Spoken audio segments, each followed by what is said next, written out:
నంద్యాల జిల్లా ఆధ్యాత్మిక క్షేత్రమైన శ్రీశైలం పరిధిలో మద్యం అక్రమ రవాణా, నిల్వ, వినియోగంపై పోలీసులు కఠిన చర్యలు కొనసాగిస్తున్నారు. ఈ క్రమంలో గత 2 ఏళ్లలో పట్టుబడిన మద్యం, నాటు సారాయిని శుక్రవారం ధ్వంసం చేశారు.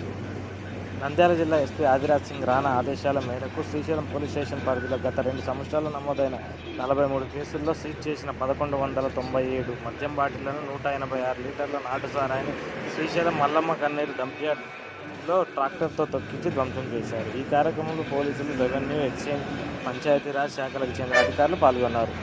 Kurnool excise deputy commissioner madam గారి ఆదేశాల మేరకు నంద్యాల నుంచి ఎక్సైజ్ ఏఈఎస్ గారు రాముడు సారు, మేము అదేవిధంగా మా నంద్యాల జిల్లా SP sir Adiraj Singh Rana IPS మరియు ఆత్మకూరు డిఎస్పీ గారి రామాంజనేశ్వర సూచనల మేరకు రెవెన్యూ సిబ్బంది సమక్షంలో గత 2 సంవత్సరాలుగా 2024-25 సంవత్సరంలో మేము పట్టుకున్న మద్యము, డిపిఎల్, ఎన్డిపిఎల్ అంటే తెలంగాణ రాష్ట్రం చెందిన మద్యము, నాటు సారాయిని కలిపి ఈరోజు రెవెన్యూ సిబ్బంది పంచాయతీరాజ్ సమక్షంలో డెస్ట్రా చేయడం, మల్లమ్మ డంపింగ్ యార్డ్ వద్ద డెస్ట్రా చేయడం జరుగుతుంది.